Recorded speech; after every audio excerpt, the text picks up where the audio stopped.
Assalamu alaikum wa rahmatullahi wa barakatuh. This is Matthew from Al-Furqaan Foundation.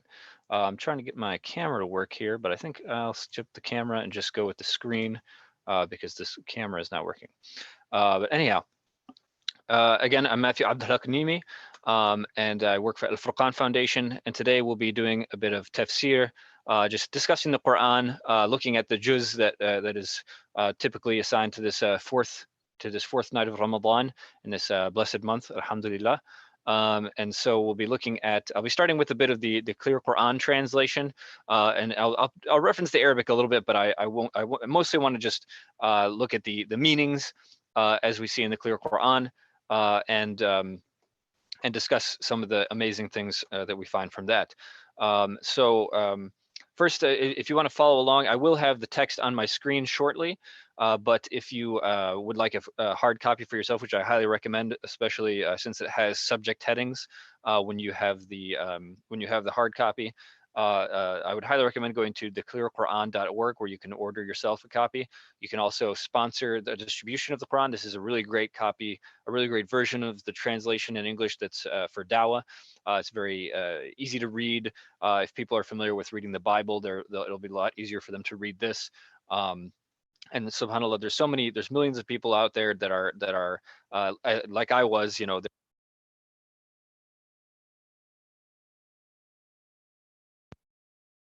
there's many people out there, millions of people out there that were like me, that were looking for a message from Allah they could trust in. And when they found the book of Allah, when they were given a Quran, a translation, they recognized it as the speech of Allah. Please sponsor the distribution of the Quran, and/or you can pick up a copy for yourself or a loved one or a friend or neighbor or what have you at theclearquran.org. All right. Bismillah, walhamdulillah, alhamdulillahi rabbil alameen, hamdan yuafi ni'mahu yukafi'u mazida. Allahumma salli ala sayyidina Muhammadin nabiy al-ummi, wa ala alihi wa sahbihi wa sallam, adada kulli dharratin alf marra. All right. So we'll begin. So the juz tonight, if depending on different masajid have different schedules, but the traditional the fourth juz starts with ayah 92. In Surah Ali Imran. I'm going to start. I'm not going to read every verse or anything, but because we actually have, if you tune in earlier in the day, from 3 to about 4:30 ish. Every day there's a live reading of the translation. So I urge you to follow along with that. So I'm not going to read every verse, but I just want to pick out a few ones that kind of pop out to me and speak to me in my current headspace and place in life. So anyway, so here's ayah 95. As you can see on the screen, let me boost the.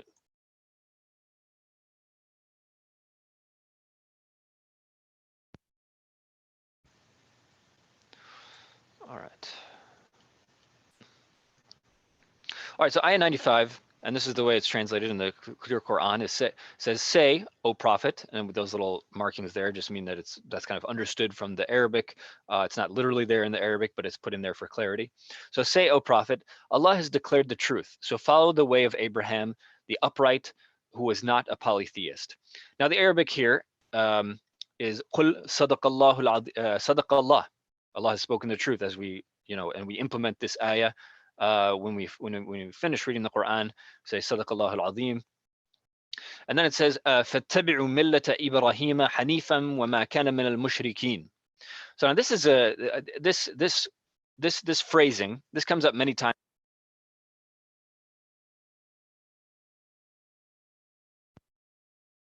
Audio cut out there again. So مِلَّةَ إِبْرَاهِيمَ حَنِيفًا وَمَا كَانَ مِنَ الْمُشْرِكِينَ. So the Hunafat are very, this idea comes up many times in the Quran, and linguists debate really what does Hanif mean, because the weird thing about Hanif is that in most in other Semitic languages, and sometimes in Arabic as well, it seems to mean something like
Okay, sorry about the audio there. Should be back now. All right, let me resume. We were talking about the way of Abraham. So in verse, we'll pull up the verse here, going back to verse 90, 95. Okay, so say, O Prophet, Allah has declared the truth. So follow the way of Abraham the upright, who is not a polytheist. Now, Mustafa Khattab here, he renders Hanif as upright. And that would, that's a perfectly valid translation. The linguists really debate about this word. It's kind of a strange word. This was used for different things. In one meaning, it means a non-Jew or Christian, sort of a primordial, or maybe you could say an ancient religion, something like that. Since at the time the Quran was revealed, you had sort of the monotheistic religions, which in most places were kind of newer. They were sort of newer to people. They were considered the more, up to date, more, you could almost say modern. That was like the modern, what was considered the modern way of thinking, you could say. And then the word Hanif was used to refer to more, I guess you could say, traditional or ancient ways of doing things. And so sometimes this word, especially in like Aramaic and stuff, was used to refer to non-Jews and Christians, and by implication, pagans. It was referred to, and those pagans were generally polytheists. So that's why Allah subhanahu wa ta'ala always clarifies here. He says, Abraham following this ancient religion, but he's not a polytheist. So when we're talking about the true ancient religion is really monotheism.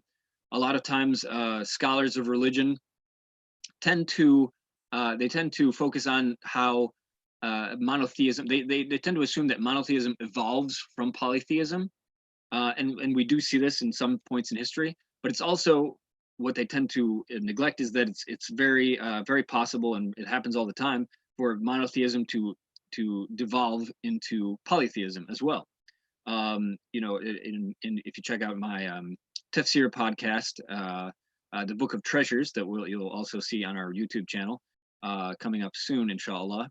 I discuss this in some depth as to how the confusion between names of deities and things, and people, would say like, God the Most High, or God the Merciful, or what have you, and then they would then they would start calling God the Merciful, and then the Merciful would become like a separate God over time, and then they would start breaking up these names into different realms, and saying that these are all different gods, and they would start honoring. There were Israelites that actually started honoring the certain parts of the temple of God, and started almost turning those things into gods as well. So this sort of process happens all throughout history. And when Allah subhanahu wa ta'ala here clarifies, the way of Abraham, the Hanif religion, the upright, upright is one way of understanding it, religion, he always clarifies that he was not a polytheist. And at the time of the Prophet ﷺ, there were many people among the Arabs, or maybe not many, I should say, but there was a movement of people that called themselves Hunafat, meaning they sought to follow what they considered to be, the primordial religion, the Deen of Ibrahim, the way of Abraham. And but the thing with these people is that they were very unorganized, you could say.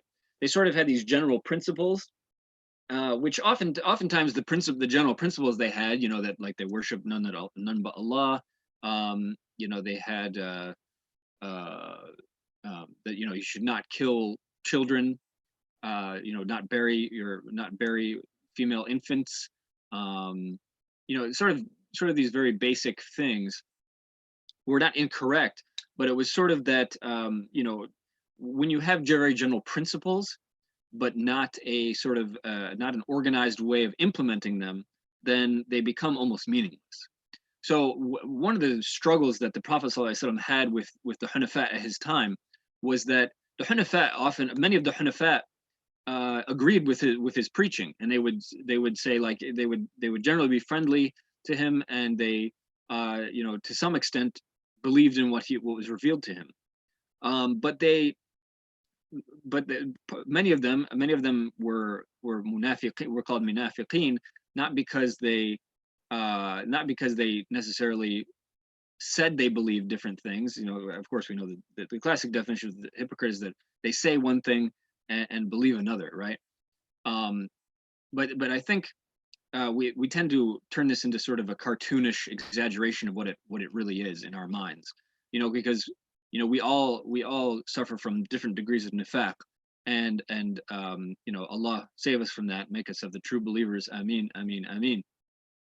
But the people at this time, many of the Hunafa, they believed in the general principles, but when it came to really, like, when the rubber hit the road, they were often hesitant to, for instance, follow the Prophet's orders, or fight on behalf of the believers and the community, and in the path of Allah, things like that. So it draws our attention to this sort of, I guess you could say, a paradox, or an interesting.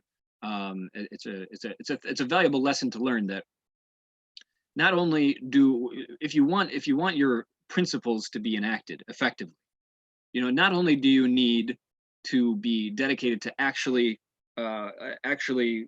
implement them, actually live them out in the moment when it's difficult, but also for them to be organized. And often this means having leadership, because if there's a leader,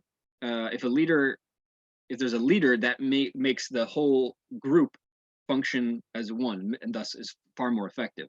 If everybody's running around like the Hunafa, where everybody's running around doing their own thing, kind of following their own sort of interpretation of how they should worship, how they should implement it, and they were totally disorganized, it sort of became, it was sort of just a free-for-all, and it didn't really have much effect on society. In fact, a couple of the Hunafa were the ones who preached more outwardly were killed, actually, shortly before the coming of the Prophet ﷺ. So the valuable lesson in there is thinking about how, in order to make our beliefs and our principles effective, not only do we need to make sure we're living them out, even when it's difficult, but also organizing ourselves, and which often involves obeying leaders.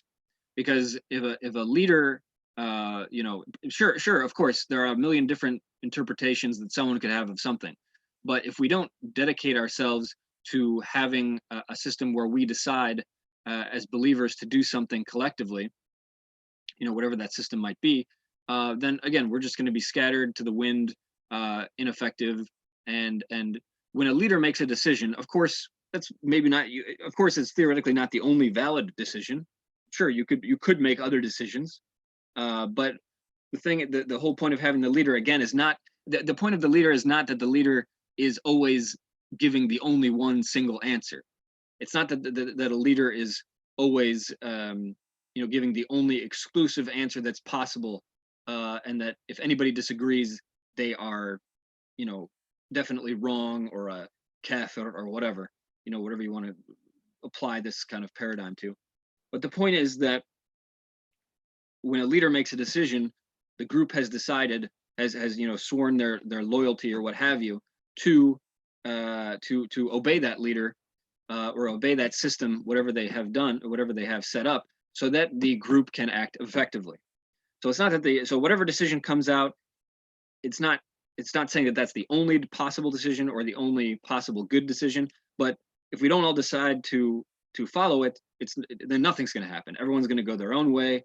And if we want to implement justice in any effective way, and we're all doing our own thing, it's never going to happen. So that's I think the lesson of the Hunafa is that those who believed theoretically in Allah subhanahu wa ta'ala and his Rasul sallallahu alaihi wasallam, but did not obey the messenger when he commanded them to fight, or stay behind, or guard this area, or worship in this masjid, or what have you, then the ones who disobeyed and wanted to follow their own whims became essentially the munafiqeen, who, human beings are really good at justifying to ourselves whatever we want to do.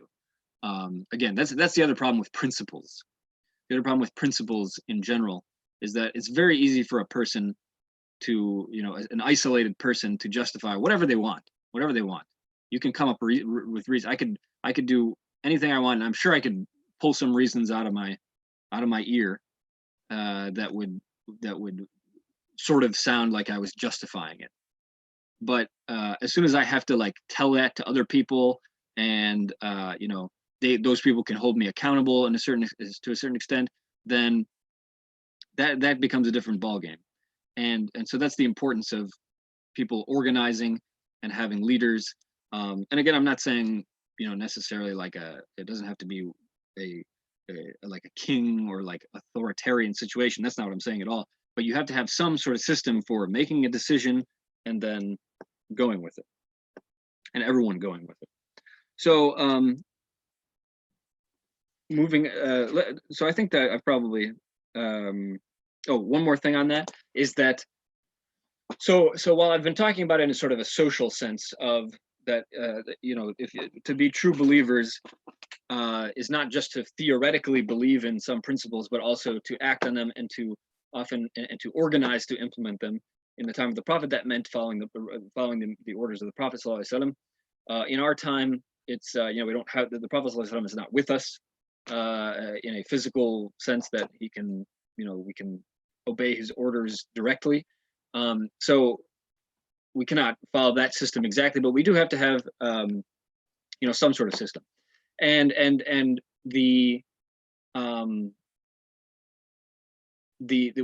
I've been talking about it on a social level, but at an individual level as well. I think this kind of, there's a similar sort of similar, not paradox. What am I talking about? A similar phenomenon or dynamic that we find at the level of the individual soul and how it, you know, how faith connects with action. See, in the Christian scriptures, in the New Testament, there's a discussion of how people are justified, meaning like how does Allah decide who to save, basically. And one of the writers in the New Testament, Paul, emphasizes that it is only faith, only faith, only faith, for that saves you, or that Allah might, Allah, if He wills, will deem you to be worthy of His blessings. And there are other writers in the New Testament that say faith without works is dead, is the classic example. And so, and to sort of resolve this this dispute, the Quran, Allah subhanahu wa ta'ala says in the Quran, saying no, repeatedly, الَّذِينَ آمَنُوا وَعَمِلُوا الصَّالِحَاتِ الَّذِينَ آمَنُوا وَعَمِلُوا الصَّالِحَاتِ الَّذِينَ آمَنُوا وَعَمِلُوا الصَّالِحَاتِ. Everywhere throughout the Quran, it's always those who believe and do good deeds, those who believe and do good deeds, those who believe and do good deeds. Because yes, like we have from the Prophet sallallahu alaihi wasallam, we do have a report where he does explain that yes, you know, none of us is saved by his deeds. And they said, Rasulullah, even you, I'm paraphrasing, he says, even I will not enter paradise except that Allah envelops me in his mercy, his rahmah. So on one level, theoretically, you know, we do know that that is true, that it is only faith and only God's mercy. You know, it's not our deeds, I should say, that save us, but rather Allah's mercy upon us.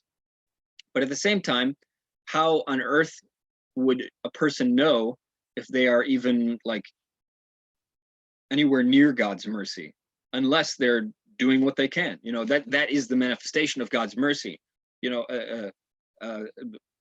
I say this all the time in like my khutbahs and things, is Surah At-Takwir, وَمَا تَشَاءُونَ إِلَّا أَن يَشَاءَ اللَّهُ رَبُّ الْعَالَمِينَ. You do not will to rectify yourselves. You don't wish to rectify yourselves except that Allah wishes to except that Allah wishes. Rabbul Alameen, the Lord of all realms. So even if you have a desire to rectify yourself, that is a blessing from Allah.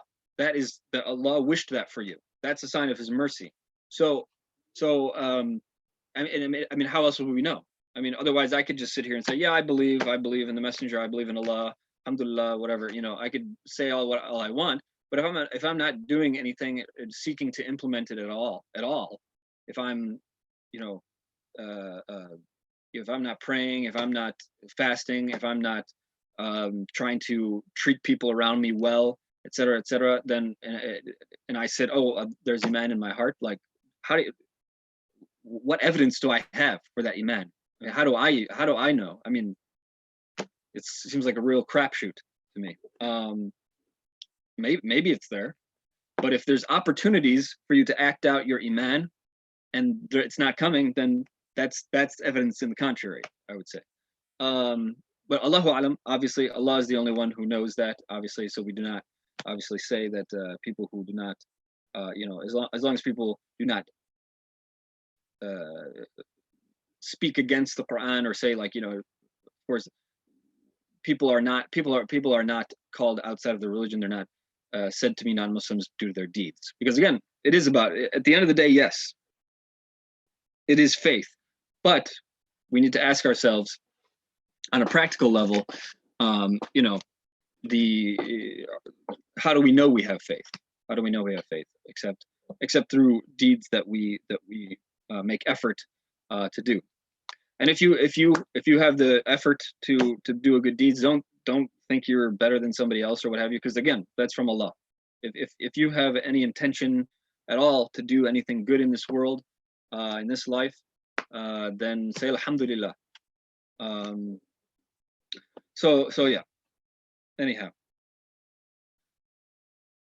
So the and this kind of ties into that. So the reason I was talking about that is it's kind of the reason I was talking about Iman and Amal Salih is because that's sort of the question of the nifaq and the mu'minun is sort of the community level scale. If you just scale that issue up to the community, that's kind of like the parallel, or that it's the equivalent of that Iman wa Amal Salih is the munafiqeen and the mu'minun.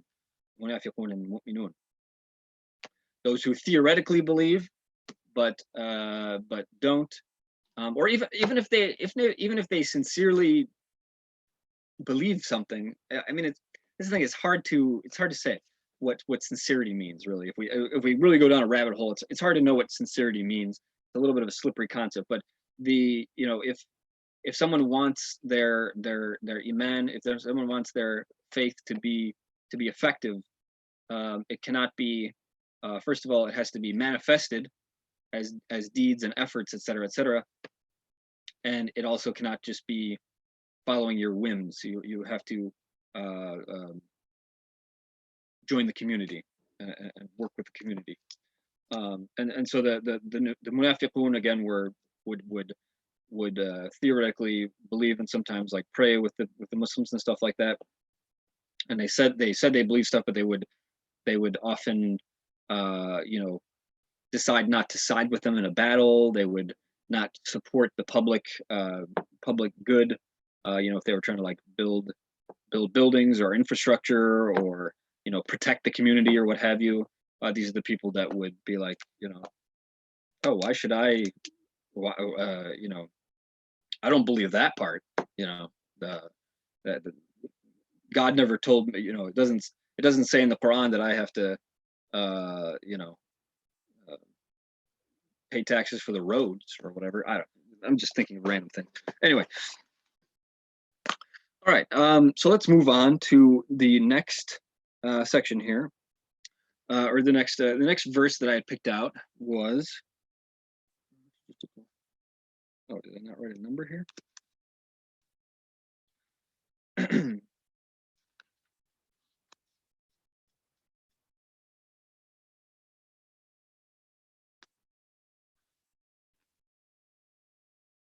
Okay, so surely the first house, this is verse 96. So surely the first house of worship established for humanity is the one at Becca, a blessed sanctuary and a guide for all people. Yes. In it are clear signs and the standing place of Abraham. Whoever enters it should be safe. Pilgrimage to this house is an obligation by Allah upon whoever is able among the people, and whoever disbelieves, then surely Allah is not in need of any of his creation. That's a really, that last line is a really profound one, since in most pagan religions, there's kind of an understanding that like the gods need to be fed, need to be sustained in some way. And there's also a concept that like, I mean, on a worldly level, a particular organization or something, a particular you know, a particular church or mosque or what have you has to sort of, you know, they do need something from people, right? They need, you know, you need people to come to the masjid or come to the church and use the facility and donate and whatnot and volunteer.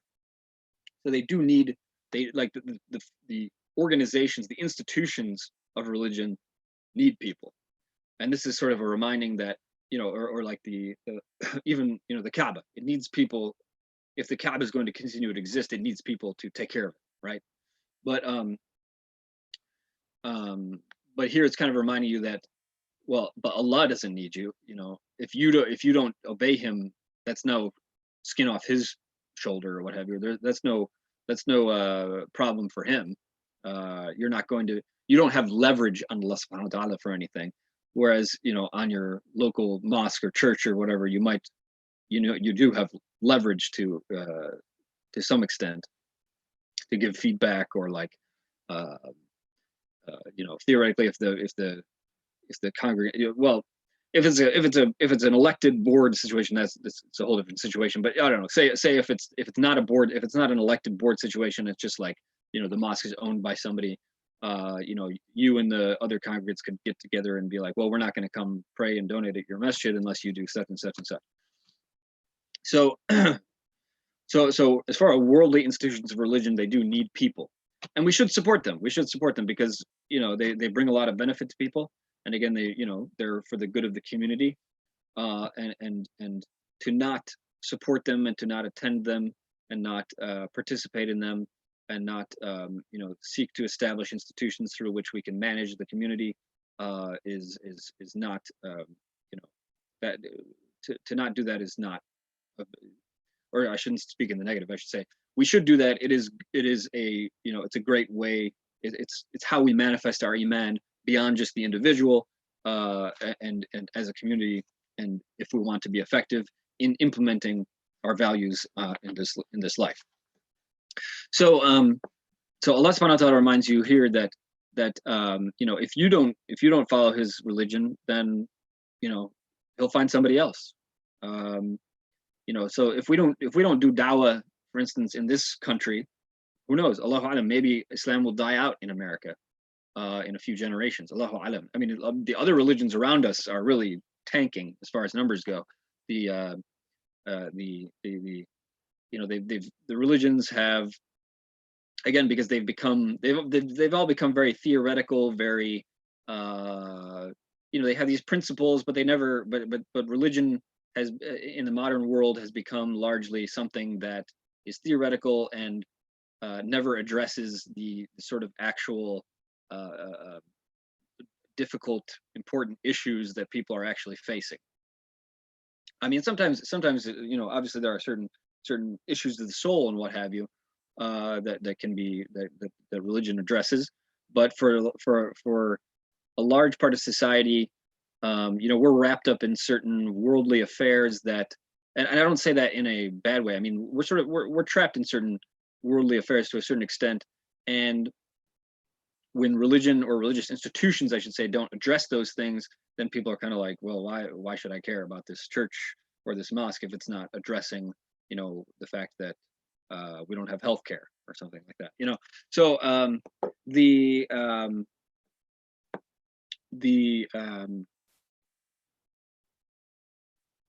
religious institutions, the religious institutions, they well, yeah, sorry. So in the, I lost my train of thought there for a second. The so yeah, religion is to many people has become sort of irrelevant, and part of it. So part of it is what I was just speaking about, but part of it is also just that when you you know, a lot of knowledge is becoming more diffuse nowadays, or more available on the internet, for instance, and so people can go and read about how, you know, the Bible has been you know, was compiled from various different sources saying different things, and they, you know, contradict one another, and the church has been teaching stuff that's not really in the Bible, things like that. So a lot of people, especially Christians, are sort of have been leaving Christianity in droves. Like, that's really the fastest growing religion in this country is actually Christians who are leaving Christianity and becoming sort of unaffiliated. They're not necessarily atheists, but they are, like I said, unaffiliated. They don't really identify with a particular religion, in part because the religious institutions, the churches, are not addressing important issues, and also because the churches have been teaching things, like I said, that are not in the Bible and whatnot. So the good thing is that if we want to invest in the future of Islam, we this is a great opportunity for dawah in this country, because all these people who, they're not atheists, but they just don't know if there's any institutions or any text they can really believe in, so they don't know where to turn. And so that's why we have the Furqaan project, which is an effort to bring the Quran, the message of the Quran, to everyone in America. Alhamdulillah, we've distributed 1.75 million Qurans so far. We do it directly in some street dawah efforts directly, but we also supply Quran translations to all sorts of organizations around the country, as well as other dawah materials to hospitals, hotels, masajid, chaplains that go there, and MSAs doing street dawah, other organizations doing street dawah. And with this translation of the clear Quran, that we can crank these out, 52 in a box, for $104. So if you go to our website, I would really urge you to check out this donate now if you want to become part of the solution to the call of dawah that is laid upon the obligation that's upon our community. And if you want to invest in the future of Islam, all these causes, of course, we all have causes that we want to donate to, right? There's so many, subhanAllah, there's so many issues in this world. There's so many things that we could give to. And of course, we do need to give some resources to those things in the short term. But long term, if we want these, organizations, Muslim organizations, to be existing in the future, and for people to be invested in them in the future, we need to be investing in dawah. And it looks like this is so yeah. If you click on that donate link, you should come up with. Let me try a different browser. I think the browser is giving me an issue. I'll skip it for now. So but yeah. So go there. It looks like Chrome will work better. So go to the donate link on the Furqaan page, Furqaan project page website, and please just select an amount you can, whether it's a box or a few boxes, or just find an amount that you feel is something that you can afford to do monthly. Because really, if you set it up monthly, that's the best. Just imagine, you put a bit, here the browser's starting to work. So yeah, if you donate to sponsor Qurans, get it out to non-Muslims, just once, like, alhamdulillah, that's good. And may Allah give you reward for that, and may Allah give you the benefit of perhaps somebody embracing Islam through that effort. And then think of all the the pile of good deeds and fasting and dhikr and things that are going to come back to you in addition to your own good deeds, if somebody becomes a Muslim because of your efforts. But just imagine also, if you do it once and you're done, then it's kind of like, well, you got one chance, right? But if you're giving, a box a month or something like that, it's $104 a month. That's what? That's the equivalent of a lot of people's cable bills is $104 a month. So if you're paying $104 a month for your cable, why not have $104 going to the Quran, service of the Quran? This is the month of Ramadan, and if you're having if you make that intention and start your donation now, inshallah, you've got it on auto pay, then all the donations in the future will have the blessing of Ramadan stretching out, because you hit that click button, you click that button to set up the auto pay in the month of Ramadan, for the sake of the Quran, for the sake of Allah subhanahu wa ta'ala.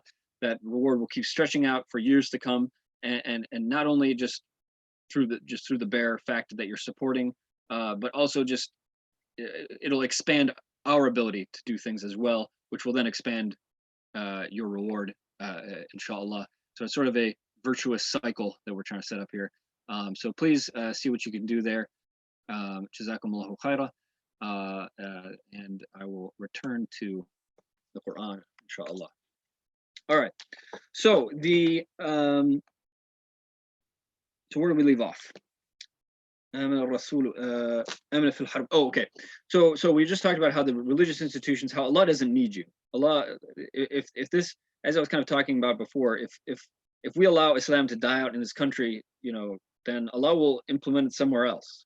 And for a long time, like nowadays, people always look to America as like, oh, the big empire, the big, they're running the world, the superpower, right?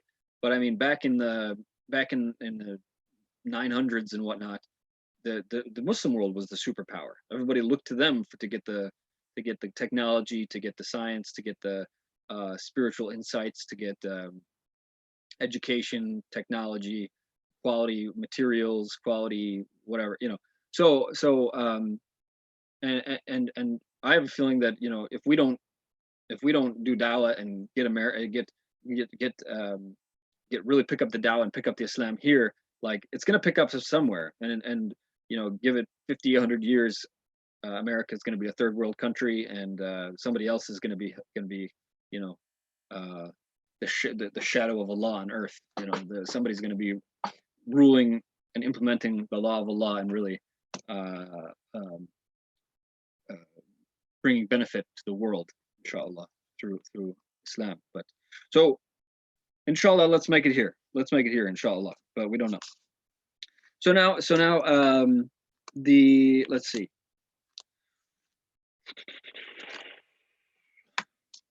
Okay, so here, so verse 98. Say, O Prophet, O people of the book, why do you deny the revelations of God when God is a witness to what you do? Say, O people of the book, why do you turn the believers away from the way of God, striving to make it appear crooked while you are witnesses to its truth? And God is never unaware of what you do. Oh, sorry, I meant to read 96 here.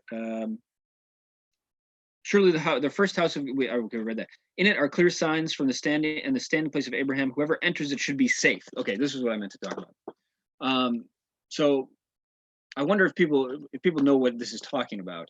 There's a long-standing sunnah, I suppose you could say, of people, not only just in the case of the Muslims, but also among the Israelites, that if you went to the haram, I mean, I guess we know that no one can fight in the haram, right? So if you go to the haram, that was a way of escaping. Say if you had accidentally killed someone or what have you, and you knew that their family was going to come after you, you might, or even if you killed them on purpose, whatever, or you did something. Say you angered somebody and they were coming after you for whatever reason, you could come to the haram and be safe there. And it's not that you would necessarily get away with whatever you had done. Like, so say if you actually had done a crime, eventually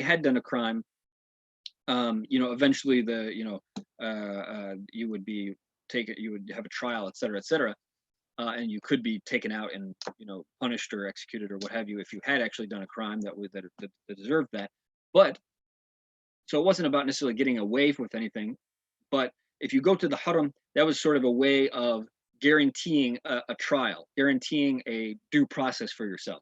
Because out there in the pre-modern world, if you're out in Arabia, out in Israel, wherever you are, if you're not, there's not, they didn't really have police in the same way we do nowadays. So if somebody got mad at you and they might just take you out, if they thought they could get away with it. So one way, if you're like if you're a person that maybe you don't have a strong, your tribe or whatever is not as close knit or not as strong or what have you, and so to make sure that you don't get killed by this other gang that thinks they can kill you and get away with it, you run to the haram, you take refuge there, then nobody's going to let them take you out of there until you get a trial. They arbitrate things, they figure out the evidence. So it was it was part of the court system, you could say. And I mean, that all justice comes from Allah. So I mean, it's very kind of makes sense that would be taking place at the haram, since Allah's justice is sort of, we seek to bring it into this world as much as we can through our institutions and whatnot. And it's fitting that it would be coming from the haram, or any of the haram, you could say. All right. So then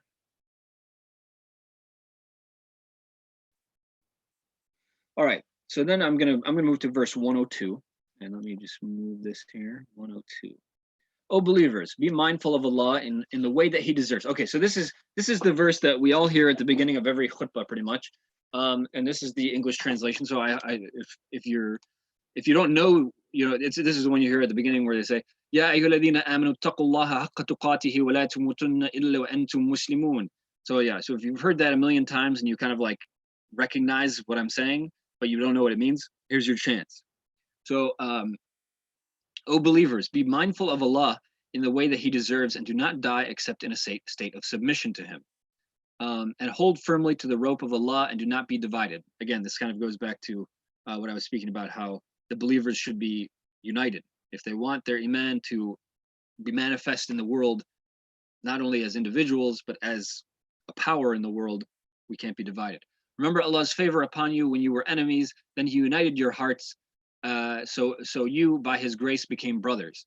And you were at the brink of a fiery pit, and He saved you from it. This is how Allah makes His revelations clear to you, so that you may be rightly guided. So that's and I want to point out, I really love this is one of my favorite things about this translation, is that it translates taqwa as mindfulness. I think that fits perfectly into sort of our current culture, because I mean, mindfulness, like there's a lot of people are into, I guess, the some of the like the Buddhist traditions where they use a word that is where it's similar. It's a similar concept to taqwa. In that but they just have a different view of the world. So, but the idea of taqwa, or the idea of mindfulness, even if you're talking about it in the the way the Buddhists or whatever sense would be, sort of being aware of reality, right? As Umar radiallahu anhu is reported to have said that taqwa is like when you're looking out for thorns. What is it? What did he say exactly? I had it somewhere. The quote ready. Oh yeah, he says, have you ever walked on a path that has thorns on it? And then Ubay says, what did you do? What did you do then? To which Umar replied, I rolled up my sleeves and struggled. So he's like, he's taking care of being very meticulous in the way he walks. And Ubay said, that is taqwa, to protect oneself from sin through life's dangerous journey, so that one can successfully complete the journey unscathed by sin. So the idea of taqwa is essentially meticulous care to be aware of reality, to be aware of what are the spiritual consequences of such and such thing I'm doing? What is the reality of what I'm doing? What is, if I'm doing this, what are the implications of what I'm doing? Does it lead to sin? Does it lead to benefit, et cetera, et cetera? So taqwa is, I think is great translated as mindfulness. And obviously the key reality, or all these realities that we might observe around us, the sort of core of all of them is the reality of Allah subhanahu wa ta'ala, right? So that's why I love, alif lam mim ذلك الكتاب لا ريب فيه هدى للمتقين. So it's like this book is coming down for those who are mindful. I think let me see, the clear Quran actually translates it at the beginning of Surah Al-Baqarah. He translates it, Alif Lam Mim, this is the book, there is no doubt about it, a guide for those mindful of God. So again, mindfulness, this, and I think that's a very culturally appropriate word for us to know, like what the Prophet ﷺ was like. In his endeavors, he was very mindful. He was always remembering Allah and remembering the consequences of his actions, putting beauty into everything he did, even when he's putting on his clothes, eating, tying his sandals, whatever it is, he's making those things beautiful to please Allah. That's what ihsan, part of the meaning of ihsan, is making beautiful, knowing that Allah sees you, and so everything you do should be like a work of art that you make. Your life should be a work of art so that Allah sees it as beautiful, and that's how you make it into His garden. Because what do you put in the garden? You put beautiful things in your garden to make it beautiful. And so that's what I hope we all can do. Allah make us of the people that make us of the muhsineen, those who make their actions beautiful and are mindful of Allah, and making ourselves into, Ya Allah, make us beautiful additions to your Jannah, inshallah. Ameen, ameen, ameen. So,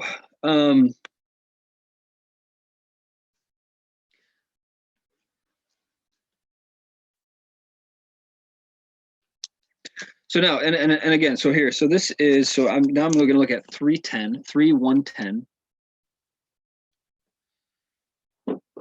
You are the best community ever raised up for humanity. You encourage good, forbid evil, and believe in Allah. Had the people of the book believed, it would have been better for them. Some of them are faithful, but most are rebellious.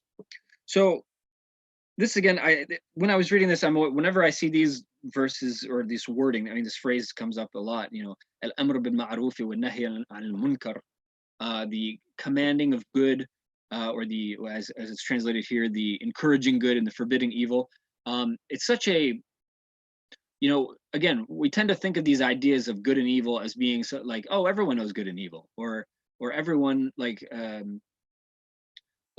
rather, I should say, everyone would agree with this, right? Like, everyone agrees. Nobody disagrees that we should encourage good and forbid evil, right? But there's a degree of seriousness to that, even if it sounds very obvious. Again, it's very obvious, very easy on the theoretical level of the mind. But when it comes to actually thinking about, okay, here I am in my place in the world where Allah has put me. Allah has given me these abilities. Allah has given me this, you know, these people around me, you know, and how do I work with these people? How do we work together to, or how do I, well, the first step is, how do I maximize, how do I encourage good? You know, what's the most effective way for me to do good? Because there's sure, I could go, you know, give somebody a cup of water, and that's good. But I could also, if I, you know, or like a homeless person, I could bring them a cup of water, right? But it's even better if I could, if everyone could pitch in and we build a drinking fountain in the park, so they can drink from that forever, and I don't have to just like happen to be there that day to like help them. Because I as a person, I can only carry so many cups of water, right? But if you have people working together to build a fountain or what have you, that's not just, like, people tend to think of that as like, oh, that's a political philosophy or something like that. But really, I think, really, you know, these things should be, we should think of these things as, how do we maximize our good? How do we maximize these? Yes, it's a very basic concept. It's a very basic part of the fitrah, part of human nature. This is remember, this is Deen Hunafa, Deen Ibrahim Hanifa, the primordial religion, Deen al-Fitra, the deen of the natural human nature. Like, this is not some crazy, you know, I don't know. This is not some very, you know, Islam does have its complexities, of course, but the complexity doesn't arise from just arbitrary, like, design features, if you want to think of that. Its complexities are not arbitrary. Its complexities they arise just in the difficulty of following the most basic things, which every human, you know, understands to some extent, but we struggle to figure out how to implement it most effectively. So these things, so encouraging good and forbidding evil, it sounds obvious, but we really do need to be serious about how to do this, how to maximize good, and how to minimize evil, and think about the implications of different methodologies of doing that as individuals and as communities. Now, right here is coming up soon after is verse 113, which these kind of verses really struck me when I was before I became Muslim, you know, brought up in this country. You sort of have this stereotype that you're taught growing up in the way in media and things, where you kind of think of like, oh, religious people are intolerant, like they have a sort of like they can't tolerate the existence of other people, they have no respect for other people, you know. And yes, there are fundamentalists like that. There are people who just think you know, oh, me and my group have a monopoly on truth and good, and anything out of that is just worthless. You're all like demon people or whatever, you know. So there are people like that that think that, but most religious people I don't think are like that. Um, and yeah, I don't think most religious people are really like that. But even on the case, even in the sense of like the holy text itself, the word, like when we're talking about the word of Allah here, we're not talking about just some like hippie version of things, right? This is usually people, the stereotype is if a person is religious but they're also tolerant, that's because they're being wishy-washy. They're just sort of like a hippified version of their religion, right? They're not like the real thing, right? That's kind of the stereotype, and that still plays out big in the media. There's still this constant, especially from, you know, I mean, especially from like sort of more explicitly Islamophobic things, but even from supposedly liberal, supposedly kind of like Muslim friendly people who are like tolerant, open-minded people, still often have this sort of still have a sort of underlying assumption that if Muslims or any religious person really are tolerant or patient with people or peaceful people, like they're not really following it, right? They're sort of just like taking it easy. But here, subhanallah, here, and when I was a non-Muslim, I read this book, read the Quran. This is one of the verses that just blew my mind, because you never see anything like this in the Bible, really. I mean, you could maybe tease it out. That's not to say that the Bible is like a fundamentalist document or anything, but it's just never made so explicit here. So verse 113 says about the people of the book, yet they are not all alike. There are some among the people of the book who are upright, who recite Allah's revelations throughout the night, prostrating in prayer.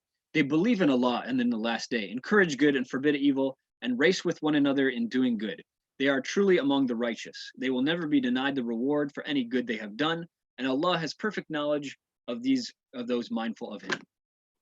So again, like it's so beautiful, and it just you know, it just blew my mind when I was reading the Quran for the first time.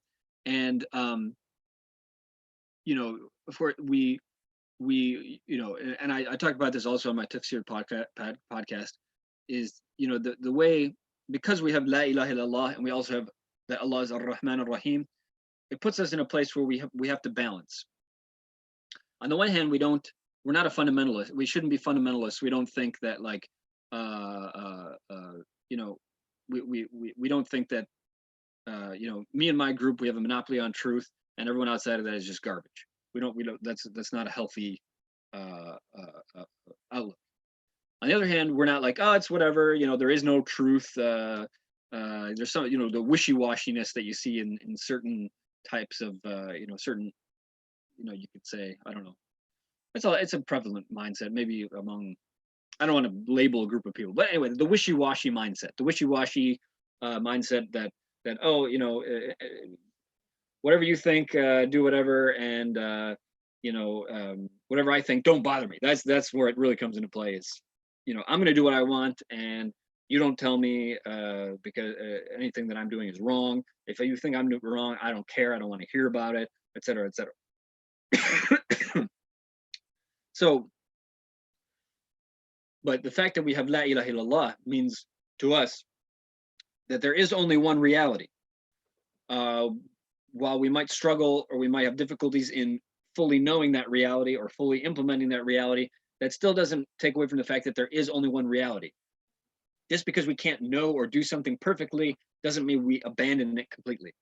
You know, there are some people, some political forces in this country, for instance, that, you know, have this mindset that, well, because things can't be perfect, then we're just not even going to try. Like, don't even buy. Like, if you even push us in the direction of goodness or perfection, like, we're just going to tell you to hit the road, like, you know, go